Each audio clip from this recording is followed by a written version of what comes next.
함께 읽죠. 시작. 그런즉 유대인의 나음이 무엇이며 할례의 유익이 무엇이냐. 범사에 많으니 우선은 그들이 하나님의 말씀을 맡았음이니라. 아멘. 유대인의 나음에 대해서 1절에서 이야기를 하죠. 이 나음이라고 하는 것은 무슨 이야기냐면 유대인들의 탁월성은 도대체 뭔가, 하나님께서 그들에게 허락하신 탁월함은 무엇인가에 대한 이야기입니다. 2절에서 이렇게 이야기하죠. 범사에 많다. 유대인들이 허락한 탁월함은 많지만 그 중에 우선 최고의 것은 바로 이것이다 라고 말씀하십니다. 그런 의미로 2절을 함께 다시 한번 읽어보도록 합니다. 2절만 함께 읽어봅니다. 시작. 범사에 많으니 우선은 그들이 하나님의 말씀을 맡았음이니라. 범사 중에 가장 최고는 하나님의 말씀을 맡은 것이다 라고 이야기를 하죠. 하나님의 말씀, 율법을 맡은 것이야말로, 하나님께서 율법을 맡기신 것이야말로 최고의 특권이라고 할 수 있다라고 이야기하시는 것입니다. 그런데 여러분, 이것이 유대인들에게만 해당되는 것일까요? 우리 그리스도인들, 예수 그리스도를 믿어 의인이 된, 의롭게 된 우리도 바로 이 특권의 대상들이 아닌가요? 우리에게도 하나님의 말씀을 맡기셨죠. 그래서 우리도 유대인들처럼 하나님의 말씀을 맡은 자의 특권자다라고 성경은 이야기를 하고 있습니다. 그렇다면 여러분, 하나님께서는 왜 이 말씀을 유대인들에게 이제 시대가 지나 신약 시대에 살고 있는 우리에게 이 말씀을 맡긴 목적은 도대체 무엇일까요? 크게 두 가지로 요약될 수 있는데요. 하나는 행하라고 우리에게 맡기신 것입니다. 자, 함께 따라서 고백해 볼까요? 행하라. 다시요, 행하라. 두 번째는 어떤 목적이냐면 전파라는 것입니다. 이것도 따라서 고백해 봅니다. 전파하라. 여러분, 행하라 그리고 전파하라, 이 두 가지 목적에 의해서 하나님 우리에게 말씀을 맡기신 것입니다. 여러분, 행하는 것에 대해서 성경은 여러 곳에서 우리에게 강조하고 있죠. 야고보서 1장 22절을 함께 읽어보도록 할까요? 말씀 행함이 얼마나 중요한지. 야고보서 1장 22 시작. 너희는 그 말씀을 행하는 자가 되고 듣기만 하고 자신을 속이는 자가 되지 말라. 행하는 자가 되라. 듣기만 해서는 안 되겠지라고 말씀하십니다. 2장 17절의 연장을 함께 또 따라가 봅니다. 2장 17절 시작. 이와 같이 행함이 없는 믿음은 그 자체라 죽은 것이라. 행함이 없다면, 하나님 말씀을 너희들이 행하지 않는다면 너희들의 믿음은 죽은 것이나 다름이 없지 않냐. 이것에 대해서 야고보서는 이렇게까지 이야기하시죠. 26절 함께 읽어봅니다. 시작. 영혼 없는 몸이 죽은 것 같이 행함이 없는 믿음은 죽은 것이니라. 행함이 없다면 그 믿음은 죽은 것이나 다름이 없지 않냐. 영혼이 없다면, 여러분, 사람에게서 영혼이 떠나가면 그 몸이 죽은 것과 같이 행함이 없는 믿음은 죽은 것이나 다름이 없다라고까지 이야기하십니다. 이만큼 하나님 말씀을 행한다는 것이 얼마나 중요한지 우리에게 말씀하고 있는 것이죠. 그런데 어떤 분이 그런 이야기를 해요. 한국 교회는 온실과 같은 그런 역할을 한다. 성도들을 보호하고 따뜻하게 그렇게 보호하는 그런 측면만 강조된 그런 교회의 모습이더라고 이야기합니다. 근데 이런 온실 속에서 자랐기에 강하지 못한, 그래 세상에 나가서 제대로 된 그리스도인의 삶을 살지 못한다라고 하는 어떤 지적을 했습니다. 여러분, 온실에서 자라게 되면 비바람을 다 막죠. 그래서 부드럽게 잘 자라게 됩니다. 근데 이것을 밖에 놓게 되면 금세 외풍에, 그리고 그 거친 그런 환경에 시달려서 금세 죽어버리고 말죠. 그렇게 성도들을 키우고 있다는 것이죠. 여러분, 우리가 말씀을 배우고 또 공부를 합니다. 그런데 거기에 멈춰요. 우리가 성경을 읽기도 합니다. 옛날에는 속도법이라고 해서 한 주에 신구약을 다 읽을 정도의 그런 속도를 가지고 성경을 읽었던 그런 유행의 시절들이 있었습니다. 그리고 지금은 이제 필사의 그런 시대라고 얘기해요. 성경을 이제 필사. 그리고 기독교 서점을 가면 필사할 수 있는 그런 공책들이 많이 나와 있어요.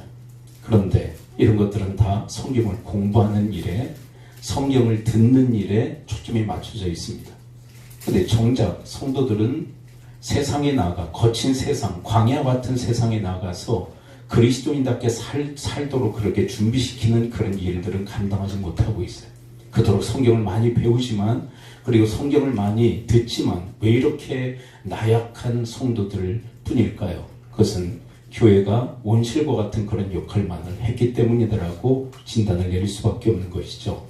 여러분, 성경을 듣기만 한다면 온실 속의 화초와 같이 성도들은 자랄 수밖에 없는 거죠. 근데 우리가 막상 우리가 몸담고 살아가는 이 세상은 얼마나 거친지 몰라요. 광야도 같죠. 여러분, 최근에 계속 지금 상영하고 있는지 모르겠는데 북한에서 어떤 찬양단에 대한 그런 에피소드를 다루고 있는 그 영화, 여러분들도 보신 분들도 계실 거예요. 그 중에 여러 찬양들이 불려지는데 광야라고 하는 찬양이 불려지죠. 우리의 인생의 환경은 광야와도 같다. 근데 여러분이 온실과 같은 이 교회에서 자란 성도들이 광야와 같은 세상에서 정말 그리스도인다운 그런 삶을 살기란 너무나도 역부족이 아니냐라는 것이죠. 그렇다면 우리를 어떻게 강하게 우리는 성장할 수 있을까? 여러분, 말씀을 듣기만 해서는 온실 속의 화초처럼 자랄 수밖에 없어요. 그렇다면 어떻게 강하게 자랄 수 있을까? 말씀을 듣고 지킬 때, 여러분, 말씀을 행할 때 비로소 우리는 광야 같은 세상에서도 그리스도인답게 살 수 있는 그런 주님의 사람들로 강하게 세워질 수 있게 되어지는 줄 믿습니다. 화초, 온실 속의 화초처럼 듣기만 하며 그렇게 자라서는 안 돼요. 우리가 교회는 이제 세상, 광야 같은 세상에서 정말 주님의 사람답게 살 수 있도록 그렇게 강하게 키워내는 그런 주님의 기관이 되어야 합니다. 그러기 위해서는 말씀을 행해야 된다. 여러분, 예수님의 산상 설교에 보게 되면 말씀을 듣기만 하는 사람은 얼마나 유약한지, 모래 위에 집을 지은 그런 어리석은 사람과 같다라고 얘기하죠. 그러나 말씀을 듣고 행하는 자는 반석에 집을 지은 지혜로운 사람과 같다고 얘기합니다. 여러분, 말씀을 듣기만 하면 모래성과 같이 유약할 수밖에 없다고. 그러나 말씀을 듣고 행하는 자는 반석에 집을 지은 강한 주님의 사람이 될 수 있다라고 이야기하십니다. 그 장면을 함께 따라가 볼까요? 마태복음 7장 24, 25 함께 읽어봅니다. 시작. 그러므로 누구든지 나의 이 말을 듣고 행하는 자는 그 집을 반석에 지은 지혜로운 사람 같으리니 비가 내리고 창수가 나고 바람이 불어 그 집에 부딪히되 무너지지 아니하나니 이는 주추를 반석 위에 놓은 까닭이요.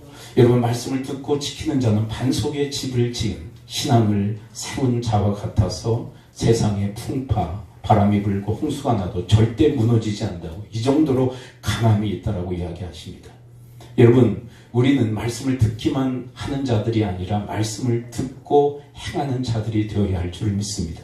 이곳과 대비해서 모래 위에 집을 짓는 것과 같은 어리석은 자 같다고 이야기하시죠. 26절, 27절 함께 읽어봐요. 시작. 나의 이 말을 듣고 행하지 아니하는 자는 그 집을 모래 위에 지은 어리석은 사람 같으리니 비가 내리고 창수가 나고 바람이 불어 그 집에 부딪힘에 무너져 그 무너짐이 심하니라. 얼마나 유약한지, 세상 풍파에 그냥 속절없이 무너지는 그런 인생일 수밖에 없다고. 여러분, 듣기만 하는 사람, 온실 속의 화초처럼 자라는 거예요. 그러나 말씀을 듣고 지킬 때 우리는 반석에 집을 짓는 것 같은 강함이, 주님의 그 영적인 파워가 있게 되어질 줄을 믿습니다. 그리고 계속해서 여러분, 성경은 우리에게 지키는 것이 얼마나 중요한지 이렇게 설명하시죠. 누가복음 8장 15절 함께 읽어봅니다. 누가복음 8장 15 함께 읽어봐요. 시작. 좋은 땅에 있다는 것은 착하고 좋은 마음으로 말씀을 듣고 지키어 인내로 결실하는 자니라. 여러분, 어떤 심령밭이 좋은 옥토밭과 같은가? 말씀을 듣고 지키되 인내로서 지켜낼 때 비로소 결실을 맺는 그런 신앙, 그것이 바로 좋은 마음밭과 같은 심령이다라고 얘기하십니다. 여러분, 네 가지 밭에 대한 이야기를 하시죠. 근데 최고의 밭은 말씀을 듣고 지키는 거예요. 여러분, 말씀을 듣고 지킬 때 우리의 인생 속에 반드시 말씀의 열매가 맺혀지게 되어질 줄을 믿습니다. 여러분, 하나님께서 우리를 심판하실 날이 오게 될 거예요. 근데 그때 찾으시는 게 뭐냐? 열매를 찾으셔요. 열매를 찾으셔요. 얼마나 화려하냐, 얼마나 많이 소유했냐, 그 보시는 게 아니에요. 우리가 얼마나 열매를 맺었나. 여러분, 그때 하나님 앞에 열매를 내어드리고 영광 돌릴 수 있는, 그리고 그것이 여러분들의 상급이 되는 그런 축복이 임할 수 있게 되기를 축원을 드립니다.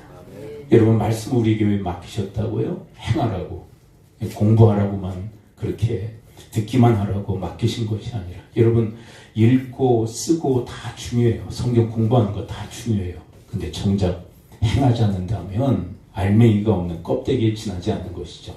우리가 지난주에 이면적 유대인 그리고 표면적 유대인에 대한 말씀을 들었잖아요. 그것을 그대로 우리에게 적용해서 표면적 그리스도인 그리고 이면적 내면적 그리스도인에 대한 말씀으로 적용하지 않았습니까? 여러분 표면적 그리스도인은 어떤 사람이냐면 말씀을 열심히 공부해요. 듣기도 하고 읽기도 하고 쓰기도 하고 근데 정작 그건 해하지 않아요. 표면적 그리스도인이죠. 예배당도 열심히 왔다 갔다 합니다. 그런데 말씀을 실천하진 않아. 껍데기에 지나지 않는 경건의 모양만 있는 그런 신앙인이다라고 칭할 수밖에 없는 거죠.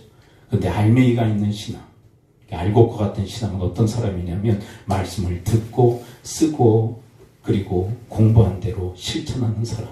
그 사람이 바로 알곡과 같은 주님의 사람인 줄을 믿습니다. 그래서 우리 교회에서는 계속 뭐에 초점을 맞춰야 율법을 어떻게 지킬 수 있을까?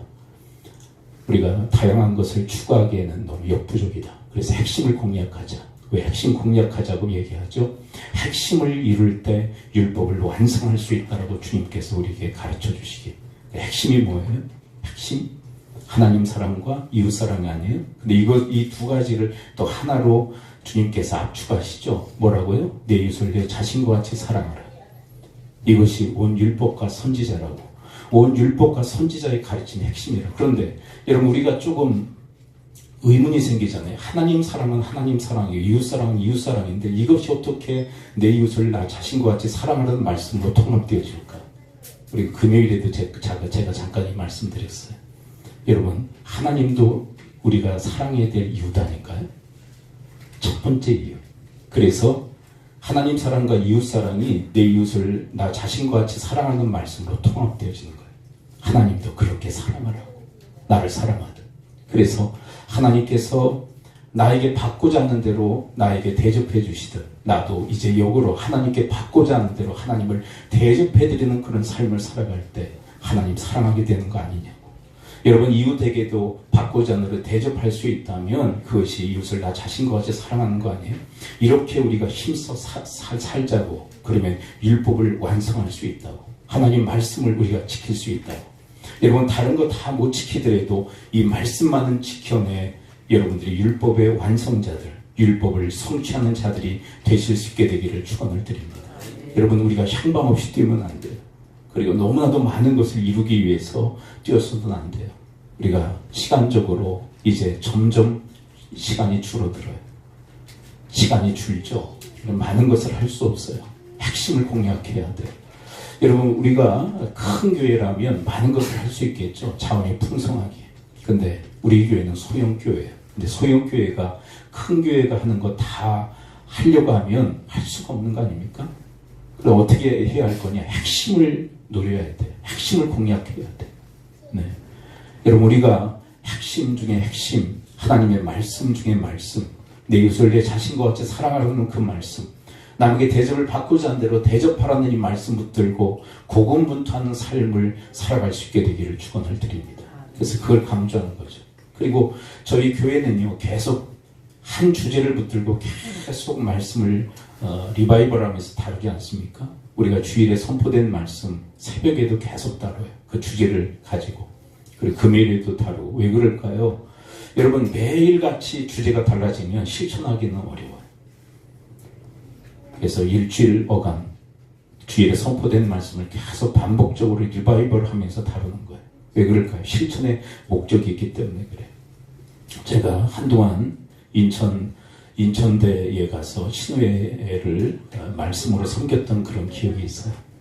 우리 교회 패턴처럼 계속 반복적으로 설교하니까요 아주 싫어하더라고요. 새로운 말씀 없습니까? 그러더라고요. 그래서 제가 말씀드렸어요. 우리가 실천하기 위해서 말씀 듣는 거 아닙니까? 저희 교회에서도 계속 반복적으로 설교합니다. 목적이 있다면 실천을 위한 것입니다. 우리가 말씀의 유의로 끝난다면 매주일 새로운 말씀을 들어야 되겠죠. 말씀을 듣고만 끝난다면 새로운 말씀 들어야 되겠죠. 근데 실천이 목적이 된다면 우리는 반복적으로 주의 말씀을 들어야 됩니다. 그렇게 설득했던 기억이 있어요. 여러분 우리는 하나님 말씀을 왜 듣느냐? 행하기 위해서 듣는 줄을 믿습니다. 우리에게 왜 하나님 말씀을 맡기셨느냐? 행하라고 우리에게 맡겨주신 줄을 믿습니다. 여러분 행할 수 있게 되기를 축복합니다. 그 다음에 두 번째는 뭐죠? 전파하라. 근데 그 말씀이 디모데후서 4장 1절과 2절에서 강렬하게 우리에게 주어지고 있지 않나요? 4장 1절 2절 함께 읽습니다. 시작. 하나님 앞과 살아있는 자와 죽은 자를 심판하실 그리스도 예수 앞에서 그가 나타나실 것과 그의 날을 두고 엄히 명하노니 넌 말씀을 전파하라. 때를 얻든지 못 얻든지 항상 임쓰라. 범사의 오래 참음과 가르침으로 경책하며 경계하며 권하라. 여러분, 엄히 명령하시죠. 엄히 명령하는 이유가 1절에 기록되어 있어요. 왜 말씀 전파하는 것이 엄중하게 명령하는 명령이 될 수밖에 없는가? 이런 것들이 걸려있기 때문이다라고 얘기해요. 자, 뭐가 걸려있어요? 첫째, 하나님이 걸려있어요. 여러분, 말씀 전할 때 하나님이 전파되어져. 살아있는 자와 죽은 자를 심판하실 그리스도 예수 그리스도, 죽었다가 다시 살아나신 그 예수, 그리고 살아있는 자와 죽은 자를 심판하실 그리스도 예수를 전하기 때문에, 그리고 그가 나타나실 것, 재림을 또 전할 수 있게 그의 나라, 하나님의 나라가 말씀에 달려있기 때문에 하나님 예수 그리스도, 그리고 그의 재림, 그리고 그의 나라가 걸려있기에 이 말씀 전파는 너무나도 엄중하다라고 하면서 말씀하시는 것입니다. 그래서 이렇게 하라고. 이 모든 것이 다 걸려있기에 뭐 하라고? 2절 다시 한번 읽어봐요. 2절 시작. 너는 말씀을 전파하라. 때를 얻든지 못 얻든지 항상 임쓰라. 범사의 오래 참음과 가르침으로 경책하며 경계하며 권하라. 그러므로 말씀에 이 모든 것이 다 걸려있기에 말씀을 힘써 전파하라. 때를 얻든지 못 얻든지 항상 힘쓰라고 주님께서 우리에게 당부하고 계신 것입니다. 이것은 사실 영적 아버지인 바울이 영적 아들이었던 디모데에게 부탁했던 거예요. 근데 단순히 디모데에게만 국한된 것일까요? 이 디모데에게만 맡기고 있는 걸까요? 아니에요. 우리에게도 맡기시는 줄 믿습니다. 여러분, 종교개혁을 일으켰던 마틴 루터, 여러분 엄청난 그 개혁을 일으켰죠. 근데 그 개혁의 가장 핵심이 뭔지 아세요? 하나님의 말씀을 평신도들에게 전달해 줬다는 거예요. 여러분, 그전에는요 사제들만 성경을 볼 수 있었어요. 근데 종교개혁의 가장 중요한 업적 중에 업적이 뭐냐면 모든 성도들이 성경을 읽을 수 있도록 만든 거예요. 모든 성도들이 말씀을 맡게 된 거예요. 이제 행하라고, 그리고 그것을 전파하도록 우리 모든 성도들에게 이 말씀이 주어진 줄 믿습니다. 근데 이 말씀을 우리가 행하지도 않고 전하지 않는다면 직무유기가 될 수밖에 없는 거죠. 여러분, 마태복음 25장에 보면 5달란트, 2달란트, 1달란트 받은 자가 나오죠. 하나님께서 맡기시죠. 달란트를 맡겼어요. 근데 하나님의 뜻이 뭔지를 알고 5달란트, 2달란트 받은 자들은 열심히 그 일을 행합니다. 그리고 마지막 세물할 때 하나님 앞에 내어놓죠. 1달란트 받은 자는 주의 뜻이 뭔지를 몰라요.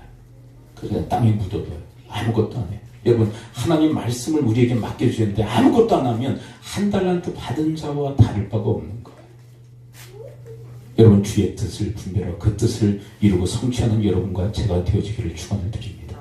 주의 뜻은 어디에 있습니까? 행하라. 여러분, 행하면요 놀라운 변화의 역사가 일어납니다. 아까 처음 봤던 그 영상이 가나 혼인잔치의 그 말씀 아닙니까? 근데 예수님이 첫 번째 사역, 첫 번째 기적이에요. 물을 변하여 포도주 만드신 사건. 근데 이것은 단순한 이 물질적 변화의 이야기를 다루고 있는 것이 아니라 우리를 변화시키시는 바로 그 예수 그리스도에 대한 이야기를 담고 있는 거예요. 근데 그 이야기의 핵심적 인물들이 있죠. 그게 누굴까요? 하인들이에요. 예수님의 명령을 수행했던 그 하인들. 만일 그들이 듣기만 하고 말았다면 그 기적의 역사는 일어나지 않았을 거예요. 근데 물을 떠다 항아리를 채우죠. 그것을 떠다 연회장에 갖다 줘라, 갖다 주죠. 그 순종이 있었기에 예수님께서는 그 현장에서 기적을 일으키실 수 있었는 줄을 믿습니다. 여러분, 지금도 여전히 예수님은 예수님이에요. 하나님은 하나님이세요. 놀라운 기적을 일으키실 수 있는 분인 줄을 믿습니다. 근데 언제 그 기적의 역사가 일어나느냐? 듣기만 한다고요? 아니에요. 여러분, 듣고 행할 때 기적의 역사는, 생명력은 우리 가운데 역동하게 되어줄 줄 믿습니다.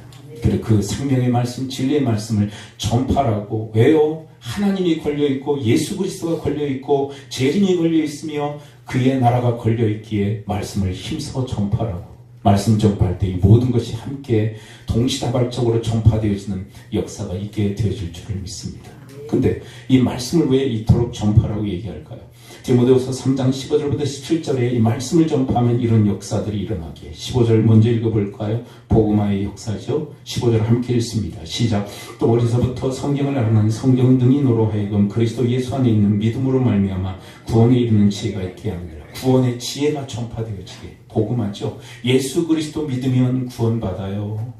이 복음의 이 전파의 역사가 있기에. 그 다음에 16절, 17절, 16, 17 함께 묶어서 읽어볼까요? 시작. 모든 성경은 하나님의 감동으로 된 것으로 교훈과 책망과 바르게 함과 의로 교육하기에 유익하니 이는 하나님의 사람으로 온전하게 하며 모든 선한 일을 행할 능력을 갖추게 하려 합니다. 16절은 교육하죠. 교훈도 하고 부드러운 메시지죠. 어떤 때는 책망도 하게 하시면서 잘못할 때 하나님께서 무섭게 책망하시면서 우리를 바르게 의롭게 교육하시기 위해서 말씀을 우리에게 맡기셨고 전파하라고 이야기하십니다. 그 다음에 17절 하나님의 사람으로 온전케 하며 인격화죠. 인격적 변화를 일으켜요. 그리고 모든 선한 일을 행할 능력을 갖추게 하려 함이니라. 이것은 그대로 하나님같이 살게 하시기 위해서 하나님께서 우리에게 말씀을 맡기셨고 말씀을 전파하라고 우리에게 엄히 명령하신 줄 믿습니다. 여러분, 우리에게 주신 가장 최고의 축복은 뭐냐면 말씀을 주신 거예요. 우리는 흔히 이렇게 생각하죠. 물질 만능주의 이 시대 속에 살아가면서 하나님 우리에게 주실 것 최고의 축복은 물질 아닙니까? 재물 아닙니까? 재물을 주세요라고 얘기하지만 그러나 여러분 하나님이 이렇게 얘기하십니다. 재물보다도 너들에게 준 최고의 선물은 하나님의 말씀이라. 여러분이 말씀을 붙들고 살아갈 뿐만 아니라 이 말씀을 전하는 축복의 통로들이 되실 수 있게 되기를 축원을 드립니다. 자, 그렇다면 유대인들은 정말 이 말씀을 맡은 자로서 그 목적을 성취했을까요? 본문을 우리가 다루기 전에 우리가 앞에 있는 말씀들을 다뤘었죠. 유대인들이 이 말씀의 특권을 받았음에도 불구하고 어떻게 했는지. 로마서 2장 21절 23절 함께 읽습니다. 시작. 그러면 가르치는 내가 내 자신을 가르치지 않으냐? 도둑질하지 말라. 선포한 내가 도둑질하니. 23. 율법을 자랑하는 내가 율법을 범함으로 하나님을 욕되게 하느냐? 남은 가르치지만 자기를 가르치지 않는. 이건 뭐예요? 말씀을 행하지 않는 자들. 그리고 말씀을 범함으로 하나님을 욕먹이는 자들 되지 않았냐? 너희들이 말씀을 맡은 자로서 그 책무를 다하지 않았다고. 그렇다면 이 유대인들은 왜 이렇게 되었을까요? 하나님 말씀을 행하지도 아니하고 제대로 전파하지도 아니한 중요한 이유. 오늘 본문에서 계속 이렇게 얘기합니다. 너희들의 특권은 이거야. 말씀을 맡긴 거야. 근데 너희들이 이 말씀을 제대로 너희들이 감당하지 못한 이유가 이거야 하면서 3절에서 이렇게 이야기합니다. 3장 3절 함께 읽고 말씀의 결론을 맺습니다. 로마서 3장 3절 함께 읽어봐요. 시작. 어떤 자들이 믿지 아니하였으면 어찌 그 믿지 아니하면 하나님의 미쁘심을 폐하였느냐. 여기서 어떤 자들이라는 것을 유대인들을 얘기하는 것. 너희들이 하나님을 믿지 아니하였다는 것. 여러분 왜 하나님 말씀을 지키지 않는 걸까요? 왜 하나님 말씀을 행하지 않는 걸까요? 하나님을 믿지 않기 때문이라는 얘기예요. 믿지 않기. 여러분 하나님을 하나님으로 믿는다면 정말 하나님을 하나님으로 믿는다면 우리가 그분에게 순종하지 않겠어요? 근데 누가 하나님이 되느냐? 자기가 하나님이 된 거예요. 여러분 자기가 하나님이 되면 절대로 하나님의 말씀에 순종할 수 없습니다. 이런 이야기가 있어요. 세상의 모든 사람들은 하나님을 섬긴다. 자, 이게 무슨 얘기일까요? 하나님을 섬긴다니? 안 그런 사람들도 있는데. 그런데 그 하나님이 누구냐가 문제다. 여러분, 하나님을 하나님으로 섬기는 사람이 있고 자기가 하나님이 돼서 자기를 섬기는 자들이 있어요. 그런데 이 사람들의 또 오해가 뭐냐면 내가 하나님에 대해서 자기를 섬기면서도 난 하나님을 섬긴다고 생각해요. 그 사람이 이야기를 들어보면 하나님의 뜻이라고 하는 것을 보면 다 자기 뜻이에요. 그래서 하나님의 뜻대로 행한다고 얘기해요. 왜요? 자기가 하나님이 되었기에. 여러분 하나님을 하나님으로 믿는다는 것은 무슨 얘기냐면 하나님이 나의 인생의 주인이심을 믿는 거예요. 그리고 하나님이 나의 인생의 왕이심을 믿는 거예요. 하나님의 주권, 하나님의 왕권, 하나님의 그 신권, 하나님 되심을 믿을 때 비로소 우리는 그분에게 순종할 수 있어요. 근데 왜 순종하지 않느냐? 하나님의 그 하나님 되심을 부정하기 때문에 그래요. 그래서 자기가 하나님 노릇하는 거죠. 여러분들 한 사람 한 사람은 이 땅에 유일무이한 존재입니다. 여러분들은 유일한 존재예요. 자기 자신은 이 땅에 또다시 있는 존재가 아니에요. 나는 유일해요. 그리고 너무나도 귀해요. 그렇죠. 그래서 어떤 위험성이 있느냐면 나는 이 세상의 유일한 존재기에 나를 하나님으로 섬길 위험성이 있어요. 기억하십시오. 여러분들을 창조하시고 여러분들을 구원하신 그분이 나의 하나님이세요. 그분을 하나님으로 믿고 섬길 때 우리는 비로소 그 하나님의 뜻대로 순종하는 삶을 살아갈 뿐만 아니라 그분께서 위탁하신 주의 말씀을 전하는 삶을 살아갈 수 있는 거예요. 여러분, 어떤 위험성이 있다고요? 내가 하나님이 될 위험성이 너무나도 크다고. 왜? 유일한 존재기. 내가 너무나도 소중하기. 근데 내가 나를 위해서 살면요, 하나님이 또 다치하셔요. 하나님이 내가 나만을 위해서, 내가 하나님 돼서 나만을 위해서 살아가면요, 하나님이 도와주지 않았어요. 왜 그럴까요? 도와줬다간 그것이 공고화 되어지기 때문에 또 다치하시는 거예요. 근데 하나님의 주권을 인정하고 하나님 되심을 인정하고 왕권을 인정하며 그분의 통치와 다스림을 기꺼이 받아들이려고 하는 사람, 그 사람을 하나님은 기꺼이 통치하고 다스려 주시는 줄을 믿습니다. 그게 바로 하나님의 나라, 이 땅에 임하는 하나님의 나라라고. 사도 바울은 이 로마서를 보내면서 바로 그 하나님 나라를 꿈꾸며 보내지 않았을까. 그래서 어떤 책은요, 하나님 나라 관점으로 본 로마서라고 하는 책도 있어요. 하나님은 그런 나라, 하나님의 나라를 꿈꾸고 계신. 근데 우리는 각자 자기 나라를 꿈꾸죠. 내가 내 마음대로 살아갈 수 있는 그런 나라, 내 뜻이 이루어지는 나라. 근데 여러분, 내 뜻이 이루어지면 어떻게 될까요? 내 뜻이 이루어지는 그런 나라는 어떤 나라일까요? 여러분들 모르세요? 자기 자신을 내 뜻이 이루어지고 내 마음대로 되는 그런 나라가 건설되어진다면 얼마나 끔찍해. 왜냐하면 선한 뜻만을 가지지 않거든요. 어떤 때는 원수가 불마음, 복수의 마음, 안갚음의 마음도 있잖아요. 그 뜻이 이루어진다면 세상은 피바람이 일어나지 않겠어요? 여러분은 오직 우리의 진정한 하나님 노릇, 그리고 주인 노릇, 왕 노릇 제대로 해주실 분은 하나님밖에 계시지 않음을 고백하며 그분을 하나님으로 진정 믿고 살아가는 여러분과 저의 인생이 되어주시기를 축원을 드립니다. 그래서 믿지 아니하였기에, 하나님을 하나님으로 믿지 아니하였기에 유대인들은 순종하지 않았다라고 기도하죠.